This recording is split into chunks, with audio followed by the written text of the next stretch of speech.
Hi everybody, this is Brian Yellow, and welcome to Mirage, where we are going to be speculating on speculative fiction. My guest today, Rache Hardcastle. Today we are going to talk about, how did we decide we were going to say it? Charlaine, based on the spelling of the surname, maybe? Charlaine Harris. But the first name? Charlaine Harris, and she is a Southern Gothic horror writer, famous for her series on HBO, Sookie the Vampire. True Blood, Sookie Stackhouse. True Blood. Yeah. Mirage is going to be a series where I bumble through everything on my own, typically, where I don't have incredibly smart people like Ms. Hardcastle correcting me, and I really appreciate True Blood. That's the name of the series. I'm not that smart. I've made a mistake already. I have made like 3 mistakes already. We're off to a great start. Yeah, we are off to a fantastic start. This is one of your favorite authors, correct? Yes, yeah. Yes. Since sort of 16 years old, I've loved the Southern Vampire series. Yeah, so where did you discovered her Southern Vampire series, but that's not where she got her start, though. She started what? Way long before that. Yeah, I think mysteries. She wrote quite a lot of mysteries. She's got other books out prior to the Sookie Stackhouse kind of 13 novels that she did, the series that she did. I think they're called the Aurora Tea Garden mysteries, kind of cozy mysteries. So that's roughly what she was writing first, as far as I can see. It's very interesting because we talk a lot to authors in our day job as podcasters, and as indies, you write serials, you try to put out as many as you can because people are interested in reading more than one book on a character. And if you look at the Aurora Tea Garden. It's got 9 books in it. You're following this character for 9 different volumes from 1990 to 2016. Yeah, so and it gets worse with the True Blood ones. There's like 13 of them, plus short stories, companion books, all sorts. So that one's even worse if you look at the numbers in the series. Well, she's writing this at the same time she's writing the True Blood series too. She's going back and forth. Yeah, I think they kind of overlapped. And there's another series of 3 or 4, I think, the HarperConnelly novels. I think she's been doing those as well. I don't think they've gone past 4 books, not like the other ones. But that was an additional. If you look at the Tea Garden series, are we looking at true crime or is this fiction? I think it's fiction. I've not actually read any of those. The only ones I've read are the True Blood books, the Sookie ones, and the HarperConnelly ones. So I wouldn't be able to tell you, but I'm pretty sure from research that it's cozy mystery types. Okay, I'm being confused by it's about a real murder club it's a group of 12 enthusiasts that gather monthly to study famous, baffling, or unsolved crimes. And there is a TV film adaptation. So Charlaine is on TV a lot. Into 2-hour film starting in 2014. So True Blood really did kind of send TV star, as in career in that direction. It's 90, 92, 95, 96, 97, 99. She's publishing these books. And at the same time, she's doing the Lily Bard series as well. What are your thoughts on this? I mean, she's writing several series at the same time. Well, she's obviously not got a full-time job, has she? She's doing this as her full-time job because this is her full-time job. I mean, don't know about anybody else, but running a full-time job and writing all those books at the same time is just not possible. Not if you're me, anyway. But yeah, this is clearly something that she's doing full-time. It's clearly something that she's invested in, and she's obviously invested in the characters, because why else would you write such a in-depth series and then overlap it with yet another in-depth series? So there's a skill involved in it.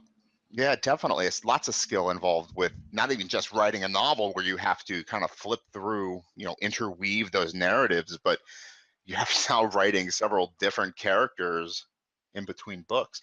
What was she doing prior to 1990? I had to walk away from my computer because the landscapers have decided this is the best time to mow the lawn outside my place. Let's have a look. So she switched to novels and achieved publication in 1981 with Sweet and Deadly. After publishing 2 standalone mysteries, she launched Aurora Teagarden with The Real Murders, Best Novel 1990 nomination with the Agatha Award. So she must have been writing for a couple of years before she actually produced the Aurora Teagarden books. If she achieved publication first in 1981 but didn't write Teagarden until 1990, I don't know. Maybe I'm wrong, but that's the impression I get from the information on her website anyway. And let's have a look. 1996, she released the first in the much darker Shakespeare mysteries. So she's actually then gone on and done a 3rd series. Lily so Bard. What's missing here for me is that she is definitely a mystery writer by the beginning of the 1990s, probably up until when she starts the vampire series, right? Nothing of the occult, nothing of, you know, dark magics or even the gothic thriller elements. She's writing mysteries. She's got characters that are trying to figure out, you know, crimes. When does she delve into the vampires? When does she start going into the occult and magics and trying to answer questions of mysteries with that element attached to it? And why does she do it? If she's already a successful author and she has her niche, is she just throwing that in there because she wants to? I mean, she's muddling the waters in a way, isn't she? Or is she had not found success with her 3 original series? I mean, she was publishing like dozens of novels by the 1990s, and then she decides to switch things up, right? With any author, I don't think it's that they weren't successful or they weren't doing well. I think it's probably just that she finally found something she could settle into that really took off. I'm sure there's other authors out there that have been writing books and then they bring a particular book out that really takes off, and then you read that one and you love that one so much that you go back and read everything else that they've written because that's the book that you discover them on. So maybe that's just what happened. Maybe she was just discovered for the Sookie Stackhouse despite having all this previous success. And then everybody that was into the Sookie books and the TV show and all that were then thinking, oh, hang on a minute, she actually does have all the work out. Let's go and have a look at that. And then their success then increased because of Sookie. So I don't think it's that she wasn't successful before then. I think it's probably just that she's landed lucky at some point with the Sookie Stackhouse books. Well, the Lily Bard series ended in 2001. Like, she just stopped writing it, and she took up the Sookie Stackhouse books in 2001. Yeah, so she same ended here. one series completely. She said, I'm done. And she picked up the vampire series. And it looks like, you know, she stopped writing the Teagarden series in 1999. And she didn't pick up that again until 2002. Well, it's hard to say, honestly. 2003, she had like a 13-year gap between that final Poppy done to death. Yeah. And all the little liars. Maybe she had those, you know, 2 final books lying around and she could pop those out, but maybe she did devote her time to the Sookie Stackhouse books. I think she probably did, especially because it became so successful. If she's then planned the books and the publishers agreed to do, because she's traditionally published, didn't she? So if the publishers agreed so many books, well, she's got to produce those books. And I don't know about you, but I'd want to concentrate on that as well. So maybe she's just decided that her time is better spent on the novels and the works that are big and that are selling at the time, that's effectively getting her fame and her success. And then once that kind of dwindles or comes to a halt, she's then picking up other stuff such as the Midnight Texas, which is again becoming a TV series, because obviously people know that she can write and that everything that she writes can be turned into TV series, as proved in Sookie Stackhouse. So oh yeah, totally successful, right? People love the vampires. And I think if anything, she's just concentrating on what's making her the most money at the time, which is... Was that the reason though, or did something else occur? I mean, obviously, you know, you have Twilight. Is that the time frame of Twilight, 2001? No, it was a little bit later, wasn't it? Yeah, Stephanie I think Meyer's like 2005-ish. 5 or 6, 2005 or 6. Something like that, right? But maybe as well because the actual genre is picked up itself. I would class Sookie Stackhouse as dark fantasy, and I know certainly in our local Waterstones it's under dark fantasy on the shelf, but here I think it's actually described as something else, urban fantasy. What, Sookie Yeah, urban Stackhouse? fantasy. Gothic Yeah, Sookie romance, Stackhouse. right? Gothic. Well, What on her website it says that it's urban fantasy, and before urban there was a fantasy. genre called urban fantasy. So it says that she was writing in that genre before the genre technically even existed. So unless they're claiming Well, that let's look urban up urban fantasy is, fantasy real quick. Find out what that is. And you know what else is interesting? I want to look up exactly what is a vampire, modern vampire tale actually trying to do. You know what I mean? And who's the predecessor there that she's actually trying to work off of? I mean, is it an Anne Rice type situation, or I mean, we know that Charlaine, my New York mouth does not want to move around that beautiful Southern name, Charlaine. well, I actually call her Charlaine, but that could just be because I'm from Yorkshire and we butcher pretty much You everything. invented the whole language. So it could just be that I've mucked that up. But I would say Charlaine. A lot of my friends say Charlaine, but again, they're British, so I really don't know how to pronounce it. Maybe somebody can correct us on that. But I would say, based on the spelling, that it's Lane, as in Elaine, like Charlaine. Yeah, Harris, Charlaine. but I could be wrong. Well, urban fantasy is a subgenre of fantasy defined by place. The fantastic narrative. I don't agree that this is urban fantasy. Well, I mean, when I think of urban, I think of cities, right? Yeah, the term exactly. urban to me suggests it's set in London, it's set in New York, it's set in the southern, South Bronx, it's set in Dallas or something. Exactly. And this, to me, I didn't really watch the series, unfortunately, but to me, it's set in the rural South. It's set in the bayou of Louisiana, or it's set in Bontemps, Louisiana. In the books, it's Bontemps, Louisiana, which I would not say is urban from reading the books and watching the series. But watching what I did of the series, because there was a little bit of nudity, just as a warning, and also why I saw a little what I bit did of see. nudity. Is there only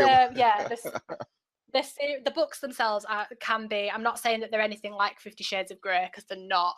But there are scenes. They're certainly not for sort of young adult. I would say they're aimed at sort of adult. But the TV show is very graphic, kind of Game of Thrones graphic. So for viewers that are, me too. I was just looking at the covers, and like if you go by the covers of these novels, they look very juvenile. You know what I mean? Like Wizard of Oz, Alice in Wonderlandy. Yeah, they do. Oh, I'll give this to my daughter to read. But I think the first book you'd probably be okay, but as she writes the series, Sookie gets a little bit more interested in the opposite sex. Let's just put it that way. So I think she kind of makes her a little bit braver when it comes to that side of things. So the more you read on, I think it gets worse. Probably not on purpose. She's just developing the character naturally, because at the beginning, she's a very innocent character, is Sookie Stackhouse. She's very plain, and other than the fact that she's a telepath and kind of classed as weird by everybody, she's a plain character. There's nothing overly boisterous about her or special about her, other than this power that she's hiding from everybody. And I think Charlaine has just developed her naturally, which is why I've confused you. Now you can't say it at all either. Which is, we'll just call her Miss Harris. Which Harris. is why she's, I don't know, is she a Miss? Is she a Mrs.? Ms. I think we'll Ms. until we know otherwise. I think she's just developed the character naturally, and that's why there's a little bit more sex and a little bit more violence as it goes through, because the stories just progress. So I don't think it's anything that she's done on purpose. I think she also loves this character as well. Whatever she was writing to begin with, she had those 2 series that led into the Southern Vampire Tales. Once she discovered this character in this world, she definitely didn't let it go. I mean, I don't know how many books there are. I moved away from that page, but she obviously found something she liked. This gothic horror romance Southern vampire world that she built. She loved living in it. She loved developing it. I think she did, and I can see why. I mean, I would love to write a character like that. I think she's probably discovered that the characters of interest to her and of other people, and it's getting this Sookie Stackhouse series is getting a lot of attention, and she's probably just fallen in love with the story and the attention that it's given her, and continued to write it and fallen more and more in love with it the further on the series she's got. Because I think there's 13 books altogether, 13. novels. Yeah, novels. There's other books as well, but for 13 books, if you're not invested in a character, there's something wrong, isn't there? No, right? But she's gone back now too to her roots. I mean, I think we talked about 2016. She had published her Tea House Mystery, one of her original books from the 1980s, and now she's doing the Sookie Stackhouse novel. She's got another one coming out too. So I mean, she's not done writing that type of stuff. It'd be interesting to see how she actually continues the series when the book comes out, because as somebody that's completed the whole series several times reading wise and watched the series to its end television wise, I'm not sure that there is kind of a next stage personally, because she wrapped it up. She answered a lot of questions that I had from book one, and a lot of arguments that me and my friends were having about who the eventual love interest would be. And I think she rounded it up nicely, and to then decide that she's going to produce more books after that, it's fantastic, and I'm looking forward to it. But I just don't know where she's going to go with it, unless she's going to have, say, son of Sookie Stackhouse or daughter of Sookie Stackhouse and continue the series that way with the vampires that are still living, because they're what's the word? Eternal, everlasting, can't die. I don't know what the word is. It's Dead but Not Forgotten: Stories from the World of Sookie Stackhouse was published in 2014, and according to Wikipedia, the series ended in 2013. So I guess it's done according to Wikipedia. Yeah. And well, it must have ended in 13, because I think that's the year I went to the signing, and the signing was for the last book. So I must have met her. In fact, I think I did. Yeah, when I sent you the links to the images and the video, it's dated 13, so it must have been. And she has a Midnight Texas trilogy and Cemetery Girl series that she's writing with Christopher Golden. So she must be lost as an author. She just killed her character that she's been, living with since 2001. I think as well, years, though, 13 novels. As an author, she's probably a little bit over Sookie Stackhouse. She's done it to death. She's bringing out these additional books probably because there's a demand for it, and she's had these additional ideas or material planned all along. But she has sort of explored that. After 13 books, she's earned the right to move on, I think. Yeah. As an author, I think I'd be expecting to be doing something new by then. But so it'd be interesting to see if she does genre hop and what she comes up with next. But I personally will always know her and love her for the Sookie Stackhouse books, for sure. Have you followed her career since the publication of her last book? No, not really. To be honest, which is interesting, right? Yeah, I mean, you loved her book so much. You were a fan of hers. You told me the story of having, wanted to get in line to have her autographed. Oh yeah, we queued for hours for it, but you ended up, getting in line later and standing there for hours and hours and hours. Yet you don't know anything she's produced since the last book. I think I stayed away from the Tea Garden series because I'm not really a mystery lover. I love fantasy, I love science fiction, anything that sort of way I'm into. So the Sookie Stackhouse series and the Harper Connolly series made perfect sense for me, which is why I read and loved them all. But I think after that, I don't know whether she took a break or whether she decided she was writing something else, but I bought the first Midnight Texas book when that came out, but it's still sitting on my shelf because I've been reading so much else in the meantime. And I think it's difficult to stick to one author for so long, because you, as a reader, you want to move on as well. It's not just as a writer you want to write other things. As a reader, you want to expand on your material a little bit. So I think that's all I did. It's not that I'm not loyal to her. I own other books of hers. I will happily go out and buy another book of hers if I think it looks good. Yeah. But I think I'm still loyal to her, and I still love her books and recommend them, which is why kind of we decided to talk about her on the podcast to begin with. But I don't know what's going through her mind when she's decided to genre hop and do something else, but good for her is all I can say. I'm trying to figure out what Midnight Crossroads is about. I own the book, but I've not read it yet. I think it's some kind of if you look on her website, she's got kind of a Charlain on TV thing. Yeah. She's got a Midnight Texas series coming out, and from what I can see in the clips, it's kind of like a demon-y thing.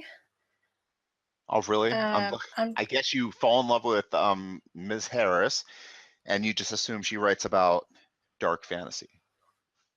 It's a mysterious Midnight is a mysterious safe haven for those who are different, as the town members fight off outside pressures from rowdy biker gangs, ever suspicious cops, and their own dangerous pasts. They band together to form a strong and unlikely family. But on one of them, it kind of looks like they're doing some kind of religious exorcism in the picture. I could be wrong. It's literally a picture that I've looked at, so I thought it was kind of demon based, which it may very well be. But it looks a bit like from the advertisement for the series itself.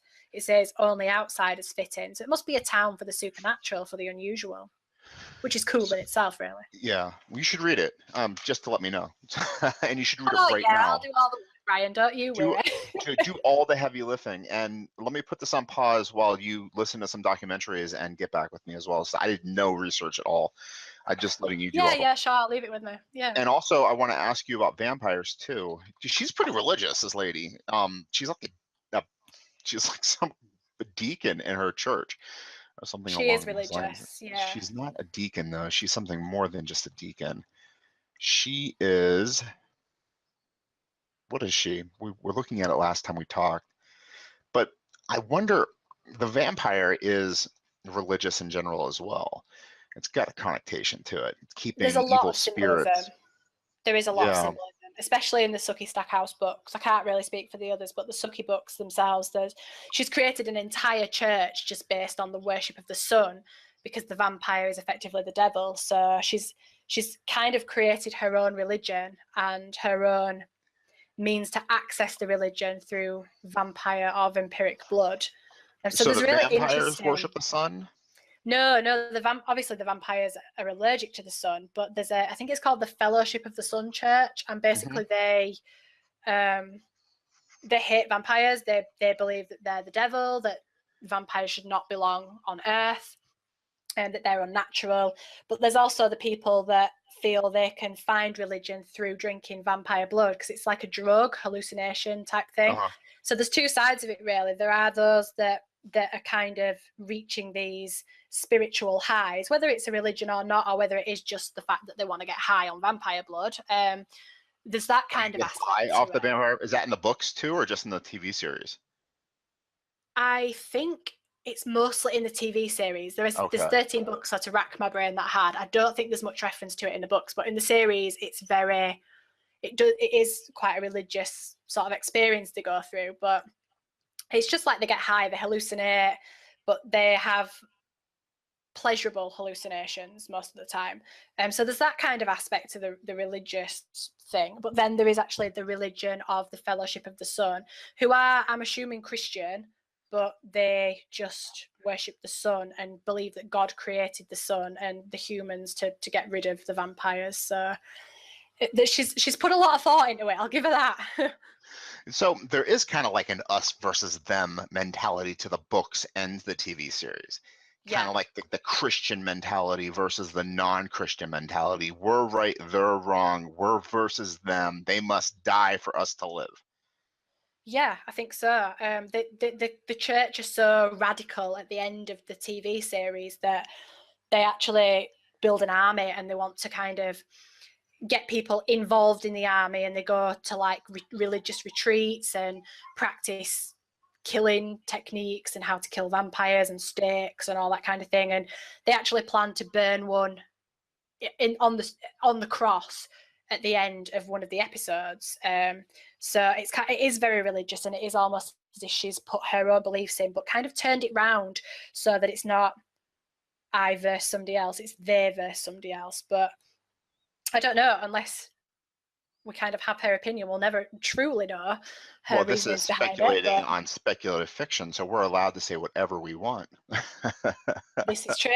This is true. I think that she's probably done it subconsciously because she's a religious person and she's a spiritual person. She's probably thought, how can I introduce religion into it? Because the people in the story are religious, and naturally in any society there's going to be some form of religion. So she's probably just created it that way.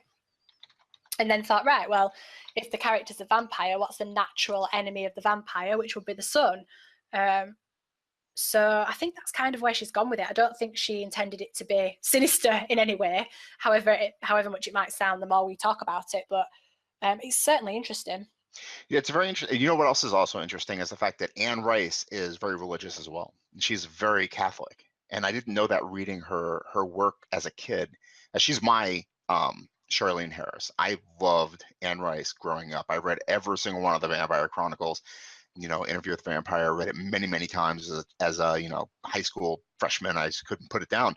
But turns out, she was very Catholic, and this Charlaine Harris is very. What did we just say? She was Lutheran. No, she's. Wow, Brian, let's do some research, buddy. Okay, let's see. What is she? It doesn't matter. She lives with her grown-up kids. They're like 40. She keeps them close to the chest, no pun intended. Well, if your parents were that rich, wouldn't you be living with them? Right? That's probably what they're thinking, money. I wonder how rich she is. Let's find out how rich she is. I don't know, but however much money she's got, it's well deserved because the books are very good, I must admit.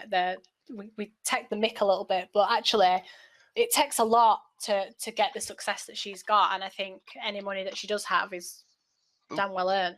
What makes her book so good? Are they just readable? Are the characters relatable? Are the stories just you have to flip the page? I mean, what makes them so good?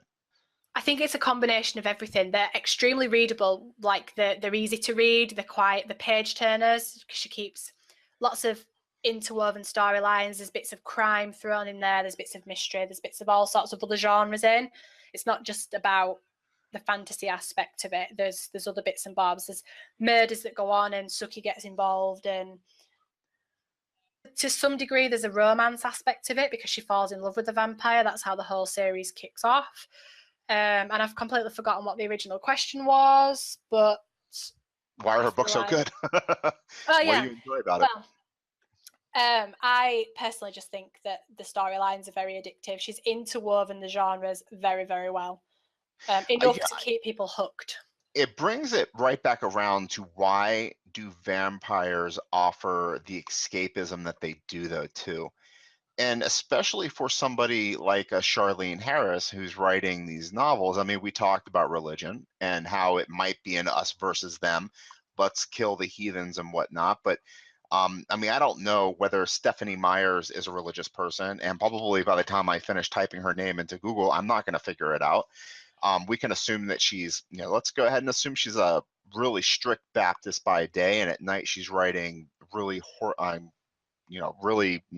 I don't know. Are the Twilight series sexy?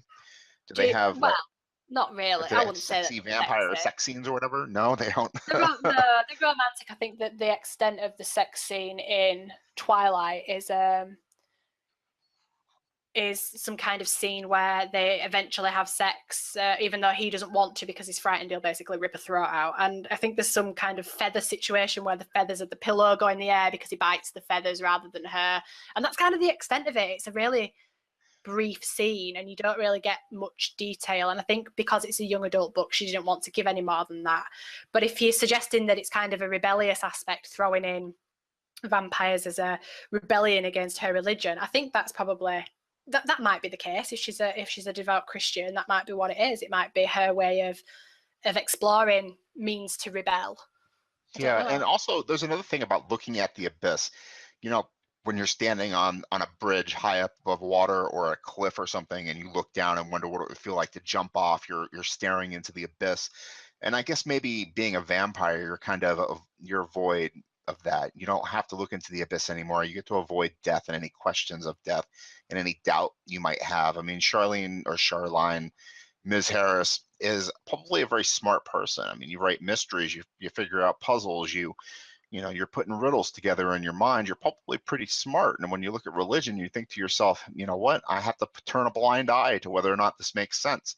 I don't want to question this. I have to, without any doubt, accept that, Jesus Christ is my personal Lord and Savior or whatnot. And, you'd want to maybe keep that fantasy alive. And how do you do that? You become a vampire. You live forever. It would explore the meaning of life aspect of it as well. You know, she's got questions. You don't have to explore the meaning of life if you live forever, right? I mean, there is no meaning to life if there is no death. Yeah, it could be some kind of avoidance, I suppose. But I think she's done it as well to explore the meaning of it, because I think even some of the vampires to some extent are religious, because Bill, who is the vampire in the first book that she falls in love with, refuses to do anything with her until she's ready. He refuses to turn her vampire because he doesn't want to make her, he doesn't want to taint her the way that his soul's tainted. He doesn't want to take her with him, I think, to some extent. That's certainly the vibe I got from the book. And I think he is kind of religious at the end. I mean, he lives in a town where his entire family is, so he's obviously got an emotional side to him. And in the TV series, I'm going to give a spoiler alert, everybody, if you've not turn it off now. The TV series, turn it off now. But when eventually he does meet his end, he insists that it has to be in the grave that was laid for him, that he actually doesn't inhabit. So it's an interesting character, because I think she's written him to be quite religious without it being overly obvious. So that's quite an interesting aspect of his character. You said something that made me think as well. Virginity possibly came into my head. I mean, I just typed in, you know, male vampire book writers, and, you know, I didn't really get anything. But Anne Rice, Stephanie Myers, this woman, there is a kind of a trend of, I'm not going to make you a vampire quite yet. You know, that's also kind of the, well, I'm a good guy and I'm not going to take your virginity quite yet, but I will eventually. You know what I mean? It could be a mixture of things, really, especially for Stephanie Meyer, or however you want to pronounce her name. I think for her, she's writing. Say it the opposite of me. She's writing young adult book, so she's not going to want to give the wrong impression to girls. She's going to want to be a strong role model for females. And if she is religious, I don't know if she is, but if she is, she's going to want to somehow put her beliefs into that there is no sex before marriage and all that kind of thing. And she's going to want to be a good role model for girls. If she's going to be their favorite author, she's going to want the parents to want her to be their favorite author as well. So I bet there's that kind of aspect to it. But for Charlaine Harris, I think it might be something to do with her strict religion, and it might be something to do with rebellion, that she's keeping to the religion to a certain degree, but the man that she's actually interested in is completely off the record of what's acceptable in Christianity. Yeah. So it could be a bit of both. It could be a bit of everything. It could be neither. I could be just talking a load of rubbish, but well, that's speculating about speculative fiction, and you're doing exactly that. That's kind of the impressions that I get. That's how I would work it out in my head, but I don't know, what would the listeners take from that is the question. Yeah, I'd be very interested, and hopefully we get some comments. What did you as a writer take from it? How do you think she impacted your writing? Do you think about the authorial voice in your writing as you write? Do you think about Charlaine Harris as you're writing your novels? If I'm being honest, I don't think consciously I do. I think because I've read the books, they're a part of me as a reader and a writer, because every book that you read is going to be a part of you somehow when it comes to working as a writer. So I think it's influenced me to some degree, but not anything.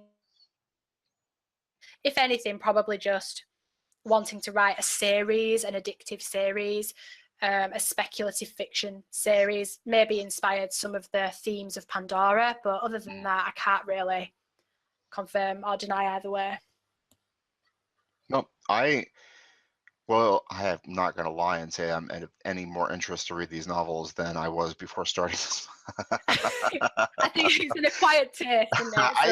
I'm looking at the novel cover and I'm like, how is this for adults? This does look like Coraline. I guess that's a novel from the movie. I think you're looking at the US covers, aren't you?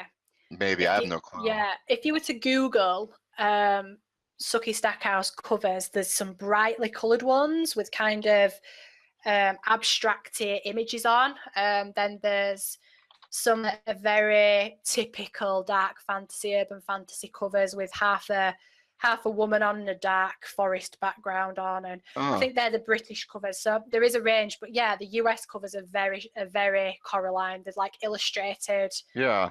They're very cartoonish. Almost humory, cartoony, and that's not the vibe that I would go for at all. But publishers choose covers based on covers you guys prefer. But that's very interesting. There is a YA element to the American covers that the British did not get. Maybe it's pre-True Blood and post-True Blood or something of that nature, but man, it's like, come 13-year-olds, read this book about if it is a YA vampires. series, I am so surprised that they've produced the TV show the way they did. I mean, it's a HBO show, so obviously it's going to have some kind of adult element in it. But if it's a YA book, I can't see why they've logically done it the way they've done it with the TV show. Because surely you'd make the TV show, you'd tag it at the people that have been reading the book. Surely you wouldn't. That's like Harry Potter. That's like having all the Harry Potter books aimed at children and then bringing out some kind of R-rated Harry Potter that only 18s and above or 21s and above are suitable to watch. It just wouldn't make any Hermione sense. And Ron and it just would not make sense, would it? So I don't know. If it's a YA series, I honestly can't understand why HBO have done it the way they've done it, but I wasn't involved in it, so it says it. I can't see it anyway. I don't think it's YA. I think it's probably suitable for, I mean, I were reading it in my teens, sort of 15, 16, I think. Well, isn't that YA age range? Yeah, but I suppose what Amazon says. I don't think the books are as bad as the TV show, certainly. And I only really got into the TV show. I watched the first episode and thought, oh, that looks kind of cool. And then discovered that it was based on a book series. So I bought the omnibus, the first 3, in a huge paperback novel and read all 3 cover to cover and loved them. And that's kind of how I got into it. And then I watched the series to see how closely related to the books it were. And I think it were only 1 or 2 seasons. And then in the books, I don't know anybody that's, again, spoiler alert. So if you don't like it, well, it's a bit tough by now. We already spoiled it. We've already spoiled it. But they're still listening. Nelson Elliott, who has just very sadly passed away, played Lafayette in the series. Now, Lafayette was actually killed off quite early in the books, so they don't follow that closely. So unless that's why HBO have done what they've done, because they've kind of thought, well, we're not going to stick to the storyline, so let's make it more suited to adults and play it at 10 o'clock at night. But I don't know. So she's published through Penguin, an imprint of Penguin books. Golan's fiction, I believe. Oh, through in England? It must have been, yeah, because I think I looked at the publisher. When I was looking at becoming a fantasy author, I think I looked at her publisher to kind of see what their requirements were and how you would get into it. And I think it's Golan's, Gollanz. Say it again for me. Golanz, so it's Gollanz. C and then Z? Yeah, Golanz's. That's interesting because it's Ace here, and that's an imprint of a various list of other publishers, and it ends in Penguin. Yeah, I don't know who Golanz. HarperCollins, maybe. Golanz is an imprint of HarperCollins off the top of my head. Don't know. Victor Golanz, and it's a parent company of Orion Publishing. Orion, that's the one. Which is an imprint of Hachette, Livre. Hachette or Hachette. Hachette, Livre. So that's a French company, huh? No idea how to pronounce. I'm butchering it because I'm British, but. Which is a imprint of. Oh my God, this is another French company. Man, I really seriously don't know why I have a tongue. There's like no point to being in my head. I don't use it properly for anything other than like eating, because it doesn't work for any words that come out of my mouth. I'm not going to attempt it because with my Yorkshire accent, it'll be even worse. Oh, it's better than mine. At least like you're mostly French lineage, probably. I'll just make it up as I go along. I know it's the best. So back to fiction. Okay, well, I think Charlaine Harris is done. She's 65 years old. She wrote a fantastic series of books, and now she sold this Texas Roadhouse series, and she got 2 more books coming out. She hasn't written yet, or she has, and they're going to slowly roll them through. They've got occult elements to it. I mean, if you look at the cover to the first one, it's got like a pie symbol in the sky.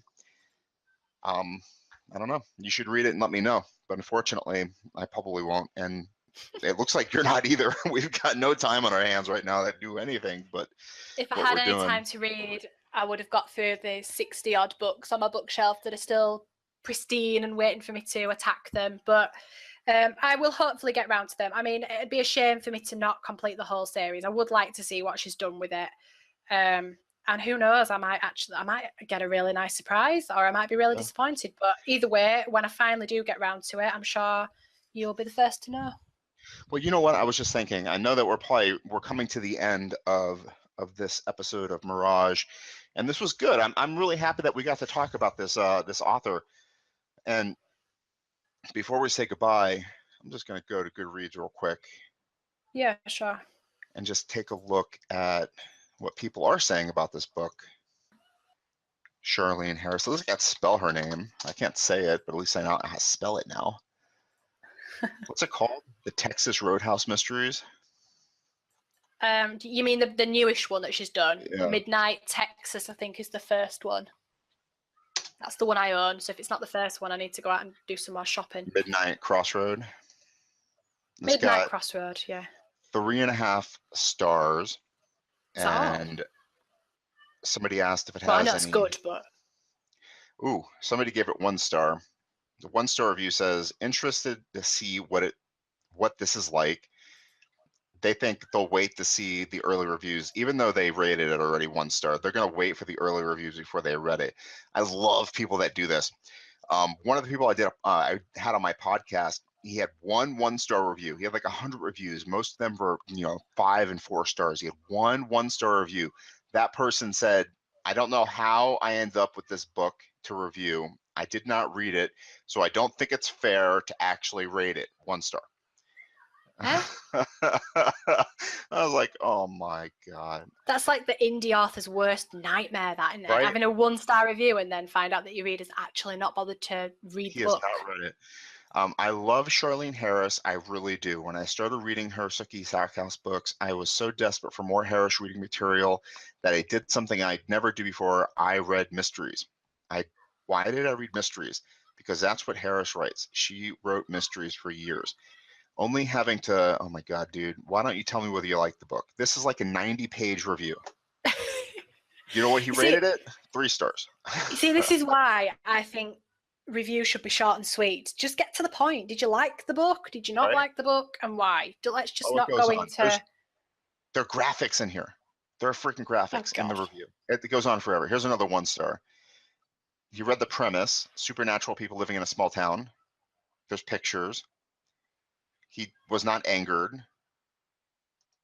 I've noticed that a lot of book reviews do tend to summarize the book before they actually decide if they like them or not. I don't know whether that's the way you're supposed to do professional reviews, or maybe it's just me, but I kind of just assume you'd put on your star rating and then say, okay, I liked this, this, and this. I didn't like this, this, and this. Overall, yeah, whatever, I'll buy the next one, or I won't buy the next one. But a lot of reviews I've read recently have been kind of like 2 or 3 paragraphs summing up what the book's actually about, which I suppose is a good thing because it proves that they've actually read the book. Yeah. But I kind of see that as a bit of a waste of time, because surely the book, the blurb's there anyway, but unless it's their way of trying to encourage people to read or discourage people to read the book by kind of giving away extra bits that aren't in the blurb. I don't know.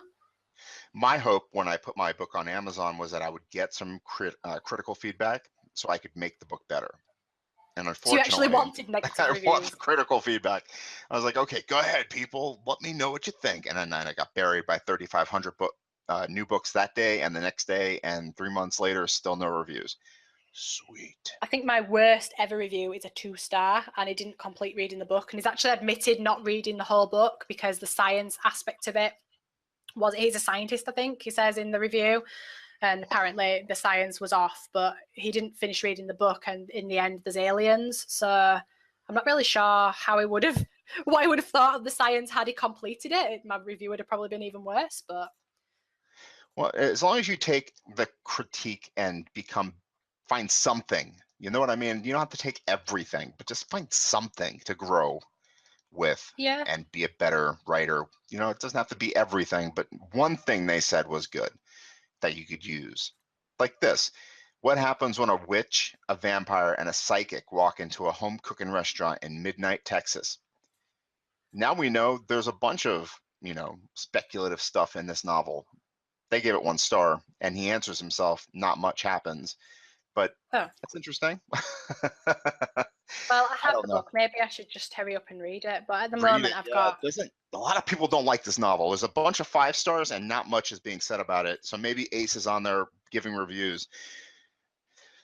I don't know. At the moment, I'm too busy reading The Mist by Stephen King, and I'm also reading, I don't know who the author is, but The Rise of the Governor, which is a Walking Dead book adaptation that I got a box set of at the weekend when I was away. So I'm reading those 2 at the same time to try and get through some of the books that I need to read, and I'm still buying more of them. So, but yeah, maybe when I finish the ones I'm reading, I'll pick it up and well, I am reading 100 books, topped off by ¡Sapiens: A History of Mankind, and I really, really want to finish it.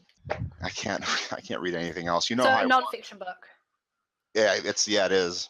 Oh, brilliant. I'm also that sounds really cool. desperate to read, and I can never remember the guy's name. Maybe it's gone. He's supposed to be really good fantasy author. Everybody's like saying to read him nowadays. What's his name? You know who I'm talking about based on that really, really narrow description? My crystal ball's a bit clouded today, Brian. Sorry. No? Okay. Well, his name is really famous, and you would know it if I mentioned it. If it comes to you, get back to me and I'll pick one up. But I'll use my psychic abilities and send it across the pond towards you. There's a lot of authors out there that are doing really well, especially in speculative fiction at the moment. So it could be anybody. Your guess is as good as mine.